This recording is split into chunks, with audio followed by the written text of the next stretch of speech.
you generate your own water, you do practically everything yourself. In this kind of an economy, you need money as couples to function or to run your home. I tell you, if you don't have money to run the home, you will live in frustration. And that's the reason why many couples end up fighting and breaking the head of each other. Why? They do this out of frustration. And that is why I always say that it is irresponsible of a man to think that the only thing he has to offer in the marriage is those things in between his leg, or that thing in between his leg. That is not enough to make a marriage work. And it is irresponsible too for a woman to think that the only thing she has to offer in marriage is that thing in between her legs. You need to also think of how to generate revenue as a man.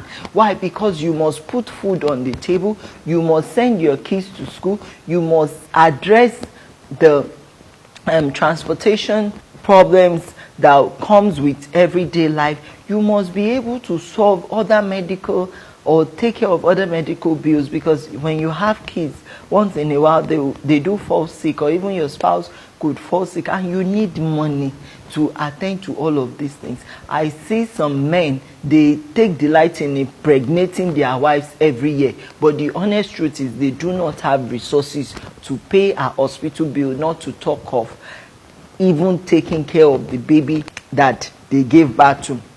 So as a man, you cannot be selective when it comes to the choice of work, because I've seen some men saying, oh, I can't do that kind of work, I can't do this type of work, and they just sit down at home expecting that manna will fall from heaven. No, that will not happen. Gone are those days. You've got to go out there and work and find income for your family. Some cruel men believe that enito leru lo leru. What that means is that the owner of the slave is also the owner of the property of the slave. And I always tell people that that mentality is from the woods, is the mentality of a lazy man, or the mentality of a man that is mentally lazy. Because the honest truth is, how can an able-bodied man sit down at home and say that the wife should go out there and be working and be slaving for him? In fact, I know a man that takes delight in beating his chest to say, oh, my wife's salary actually gets credited into my account, and that he gets to see the alert even before the wife sees the alert that she has been paid salary. And I find that very irritating, because how can a man be relying on the wife's income? I don't understand. When you are not blind, when you are not lame, when you are not handicapped, as a man, you should be able to go out there and fend for your home. You should not depend on a woman for your existence. Neither should you depend on family members for your existence. You yourself should be able to fend for yourself and for your home. And that takes us to another important area, and that is, as a woman, don't let anyone compel you to be a slave for a man. No. Marriage is meant to be an agreement of two people to work together. So if anyone will compel you to become a female breadwinner, it should be a mutual agreement between you and the man. What that means is you should be the one consenting, or that idea should be coming from you, or even if it's not coming from you, you should consent to the fact that you would like to be the female breadwinner. But if you are compelled to do it and it is not in your belief system, then I don't think you should slave for any man. A man should be able to work and fend for his own, no matter the situation. Even if he loses his job, let him go out there and do Uber. Let him go out there and do some menial job just to fend for his own, pending the time bigger opportunities or bigger open doors comes his way. And also, as a woman, you should not be financially handicapped. You also should have a means of livelihood. you should be able to contribute something to your family income, no matter how little. Stop saying because you are a woman you cannot do much financially. You can do a lot.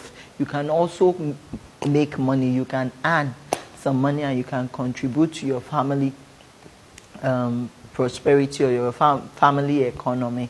And lastly, I would like to say that when money is beginning to create tension in your marriage, then it is time for both of you to sit down and make some critical decisions. I tell you, don't shy away from discussing the issue of money in your marriage, because this is one of the things that is creating unnecessary tension, fights, breaking of each other's head in marriages. When there is no money, there is frustration everywhere and people just go on rampage. But look, find out the marriages that have money, that money is not their problem. The marriage will work. Why? Because marriage is done better when there is money. So it is a lie when people tell you you don't need money in marriage so long there is love. Love is not enough. Love is not what you would take to the market to buy food stuff. You won't take love to the market to pay your children's school fees. You won't take love to the market to generate your electricity. It will be money. So the high time both of you wake up to reality, the better for the two of you. So I would like to advise that we should do everything to ensure that we have the resources that we need to run our family, to run our home, and don't let us leave that responsibility to one person alone. Why? Because two are always better than one. Both of you can hand, both of you can put hands together, and before you know it, things will run smoothly and you will experience a happy home and a blissful marriage. I would like to stop here today. I hope to continue with more interesting topic next week. You can read more on this topic in my book titled Marriage or Mirage. And I would also like you to subscribe to our YouTube channel, More Light TV. You can also visit our website, morelightng.org. I remain Morolayo till we'll see you again. Bye-bye.